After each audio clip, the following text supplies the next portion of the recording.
safety. Some of our toughest times are spent with healthcare workers, and those hard times can bring strong emotions, even violence. A 2022 National Nurses Survey found about half of nurses said that they saw an increase in workplace violence. Now that's a national trend, but Midland isn't immune to it, which is why today Midland Health taught their team how to handle violence and aggression. We have seen increased incidents of violence within our own facility. We are very lucky that we have our own police force at our hospital that is there to help respond to these incidents. But again, there's only so much space to cover. There are a lot of incidences, so we really need to train our staff on how to de-escalate situations. Senate Bill 240 passed last year, which requires hospitals to create a workplace violence prevention committee and implement a prevention policy.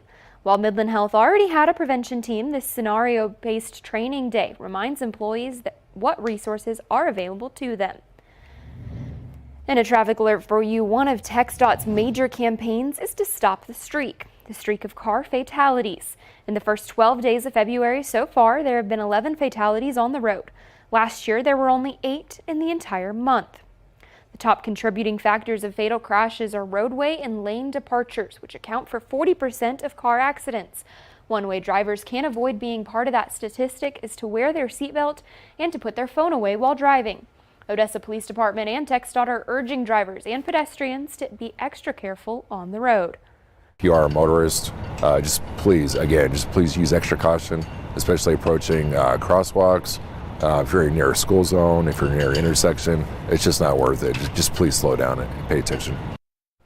Remember, fines double if you speed in a school zone or a work zone when crews are present. In some local political news, all 3 candidates running for Midland County Sheriff attended the Midland County Republican Women's Luncheon today. Around 200 Midlanders were in attendance to listen to the candidates and guest speaker, Pastor Roy Smith.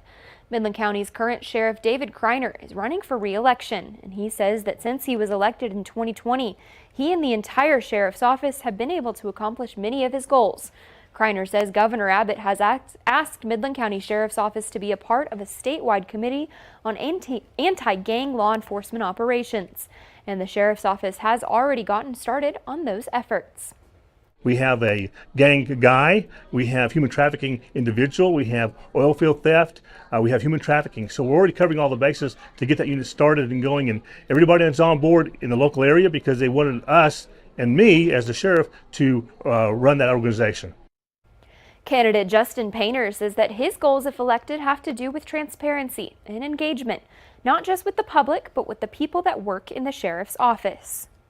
Just because you're in administrative or admin part of the department doesn't mean that you stop teaching or you stop learning. I'm enjoying going to get out with my people on patrol in the jail, not only learn from them, but also teach them what I know. Rory McKinney worked within the sheriff's office for 34 years before retiring, and he says that he wants to come back and serve, and that his experience helps him know what needs Midland County has. Number one, a substation out in Greenwood. Greenwood's growing by leaps and bounds, and they may wait an hour, hour and a half for a deputy to respond for a call for service. With that substation out there, that is going to be cut in half, if not more. So it's going to be more of a police community presence, which will help in crime and bring down crime. All 3 candidates will reunite later this month for a debate on PBS, airing February 22nd at 7 p.m. CBS7's Mary Kate Hamilton will be there to moderate, and that will also be rebroadcast multiple times on KWWT My 30. Now an update on a story from November of 2023. That's when Pecos police officers were involved in a shooting at a home on Jackson Street that ended with 37-year-old Adam Ybarra dead. As is protocol, the Texas Rangers took over that investigation and have now confirmed that the case is closed.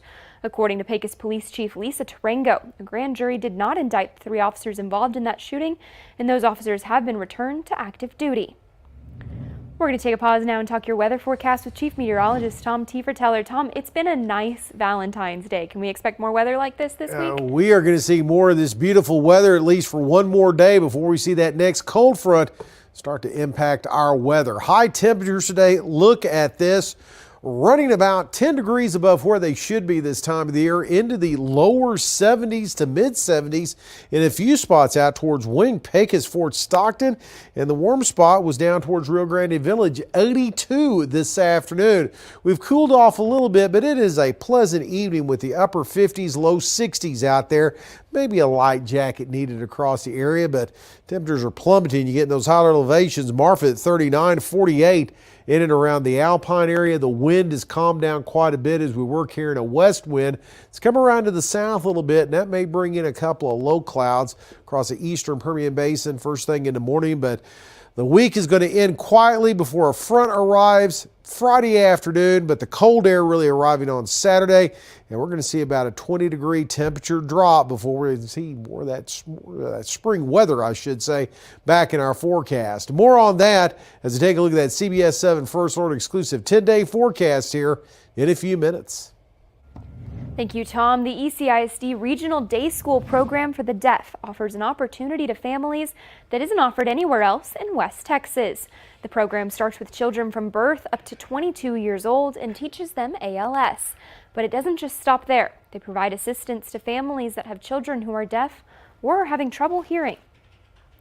We have 21 school districts as part of our shared service arrangement, and we have students that come from them if they're needing to sign language. If they're sign language dependent, they come here. If they're not sign language dependent but need our services, and we go over, I send teachers over there. 6.1% or 466 million people across the world are either deaf or have trouble hearing. Coming up on CBS7 News at 10, CBS7's Tyler Poglich dives deeper on the ECISD Regional Day School for the Deaf and speaks to one family about their experience with the program. Again, you can watch the full special report titled The Power of Communication on CBS7 News at 10. And Midlanders made their voices heard at last night's MISD Board of Trustees meeting. One of the items of the agenda was revision to a local board policy that would require 2 trustees come to an agreement to request an item on the agenda, instead of only 1 trustee, like the original policy. Multiple people went up to the podium with their concerns about the policy change, expressing that the new policy would shut down items that could be important to the children of MISD, slow down concerns that parents voice to their elected officials. I can contact my board member and say, hey, I have a concern about this. Is that board member supposed to go try to get another board member, or am I supposed to go get another board member? That shouldn't be the job of either party. After over an hour in closed session, the board chose to keep the current policy that allows a single trustee to request an item. And today is all about spreading the love, not just to your Valentine, but also to members of the community. And what better way to spread the love than helping a local student pursue their education at UTPB? I would just like to say thank you to all of the donors. Today is Falcon Giving Day, a 24-hour online campaign that encourages members of the community to donate to the school and provide essential funding to support current and future students. But it's not all about the money. For UTPB, Falcon Giving Day is a time to get involved in the community. Our main goal this year is to reach the maximum amount of participation as possible, whether it be donor, student participation, faculty, staff, or even just from the community. But today is just about finding new friends who want to give to the university. However small or large the donation is, we really welcome the opportunity to get in touch with those who care about the work that we're doing. There's still plenty of time to donate. Giving Day runs until noon tomorrow. In your local sports news, Midland ISD introduced its new executive director of athletics this morning. Although Wes Torres is a familiar face in Midland, Wes has 24 years of experience in coaching, teaching, and administration.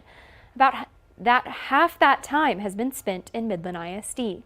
Midland means home. It means family. It means a community that cares about not only itself, but everyone in this community. It's a community that supports our school district, our student athletes. Midland has a lot of people in this town, but it's a small town, and it's unique and it's special. For more local sports coverage, be sure to tune in to CBS7 News at 10 for First Alert Sports with Jacob Brandenburg. And Odessa College really baked with love this Valentine's Day, but it hasn't just been on Valentine's. Earlier in the semester, students chose the nonprofit Family Promise of Odessa to be the recipients for this Cooks for a Cause Club proceeds. This year, they chose the Family Promise of Odessa, a nonprofit that provides resources such as food and water, transportation, shelter, and more for people experiencing homelessness and those in low-income households. Though the club is run by students, the club is actually open for anyone in the community who want to get involved and cook for a cause. Who doesn't love food? But just to have been picked, we were quite surprised, but we are so grateful. Anything that anybody does is for people who are in need is just so gallant.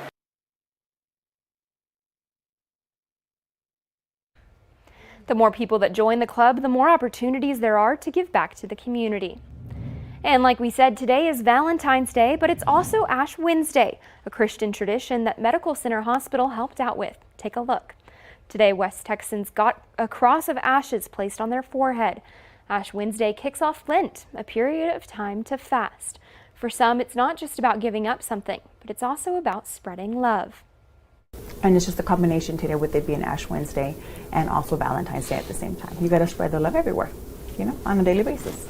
Jesus taught us that the truly love is donation to the other ones. It's an opportunity for us to share the word with those of like thinking.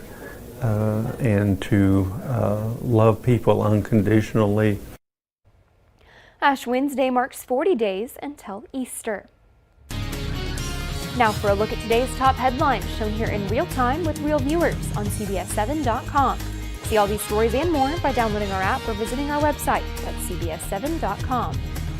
And still ahead, one person is dead and several others injured after a shooting at the conclusion of the Chiefs Super Bowl victory parade. We've got the latest on that shooting next in the news across the nation on CBS 7 News at 9.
Police have been confirmed at least one person was killed and more than 20 others sustained gunshot wounds during a parade celebrating the Kansas City Chiefs Super Bowl victory.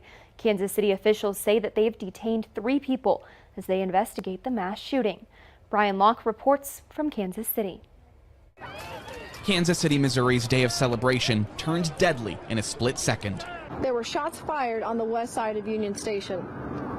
Immediately, officers responded to the area, took 2 people into custody, and also immediately rendered life-sustaining aid to those victims.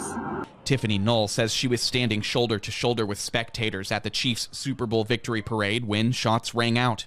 But I heard a pop, and then you just heard screaming, and everybody in front of me just started running, and I started yelling, "What's going on? What's going on?" And a woman yelled, "They're shooting! They're shooting!" Witnesses describe how terrified fans began to run for cover. I was just telling everybody to get down, and then like get out the way, and the officers were coming around. Authorities say several gunshot victims sustained life-threatening injuries. Parades, rallies, schools, movies, it seems like almost nothing is safe. Kansas City Mayor Quinton Lucas has joined with mayors across the country in calling for new laws to curb gun violence, including mandating universal background checks. I'm angry at what happened today. The people who came to this celebration should expect a safe environment. Law enforcement sources tell CBS News there is no evidence that Wednesday's mass shooting was an act of terrorism. Brian Locke, CBS News, Kansas City. In a White House statement, President Biden said in part, quote, "Today's events should move U.S., shock U.S., shame U.S. into acting." U.S. Attorney General Merrick Garland has been briefed on the shooting. Both the FBI and ATF were present at the parade to help with security. Both agencies are now closely assisting police in the locally led investigation. Well, we are looking at a patch of nice weather out there. When will it change? It's bound to. Well, we'll talk about when up next.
Now, from the CBS7 First Alert Weather Center, here's Chief Meteorologist Tom Tiefertiller.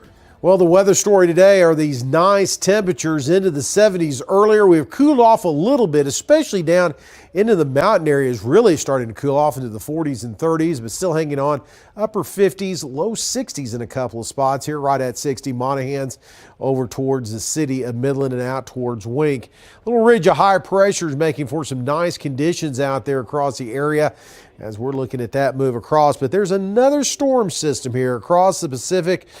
Should say the West Coast, not the Pacific Northwest. But anyway, though, it is moving in across Northern California into Oregon. We're going to see this move across to our north. And as usual, it shoves a cold front down across the area. It's going to tap a little colder Canadian air. So we're going to see things a little chillier coming up late Friday into Saturday. Right now, we're just dealing with mid to high level clouds continue to stream across parts of the state of Texas.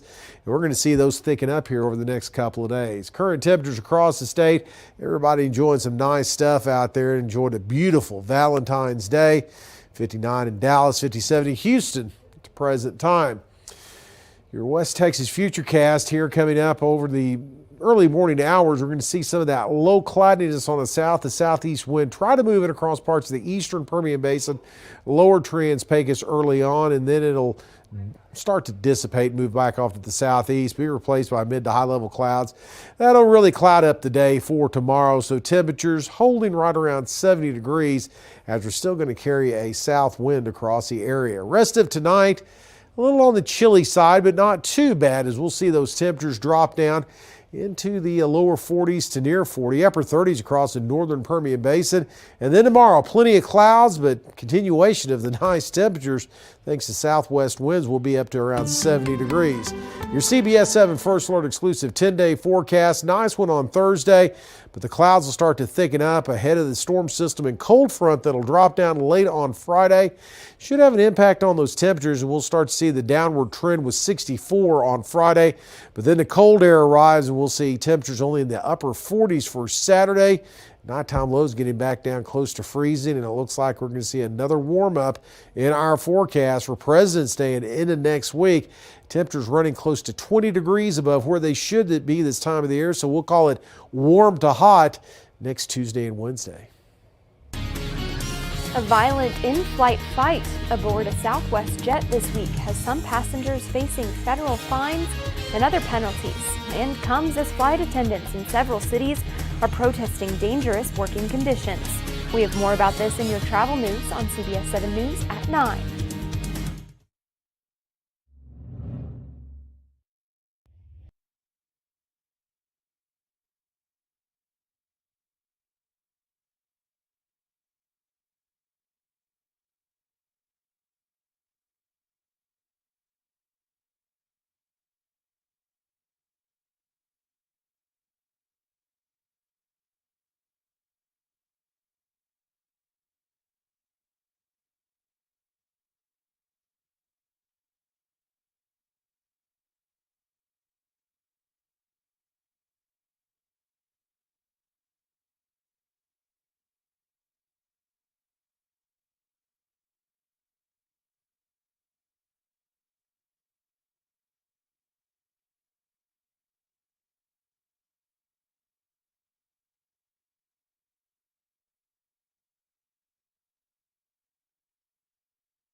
Thousands of flight attendants around the country say that they're fed up with waiting for better pay, schedules, and benefits.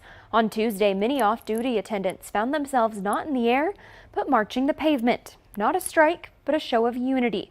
Laura Aguirre has more on their marches. Who will strike? We will strike. Flight attendants from several major carriers in several major cities took to the streets this week for a worldwide day of action. We need a new contract! With demands like better union contracts, improved wages and benefits, and also safer work environments.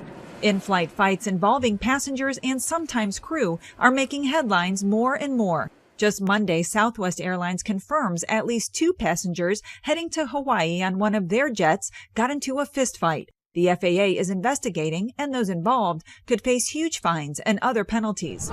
Some long-time flight attendants say times are definitely changing. I've been flying 45 years, and no, it was not like this. Probably the worst thing that happened many, many years ago is a passenger maybe taking some peanuts. It's just too dangerous a place to have punches being thrown. Aviation consultant Peter Foreman says in-flight passenger altercations aren't only dangerous in the moment. They can impact all passengers in other ways. Keep in mind that there's a lot of money involved in turning an airplane around. There's a lot of disruptions to a lot of travelers, misconnections and things. So it's a big deal. And on the front lines are those flight attendants. One local union president says taking care of them ultimately makes it safer for everyone. We're on the airplane for safety. If we're rested, then we're able to provide that safety and protection for our customers. I'm Laura Aguirre reporting.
Well, we're wrapping up a beautiful Valentine's Day. It was great this evening. Everybody was out and about. I saw a lot of the restaurants were extremely busy this evening. We saw temperatures into the 60s. We're cooling off now to the upper 50s. Tomorrow, another day of 70s. May see a few low clouds in the morning, high clouds by the afternoon. You want winter chill? Coming back Saturday. All right. Well, thanks for watching CBS 7 News at 9 on the CW. We've got more news coming up tonight on CBS 7 News at 10.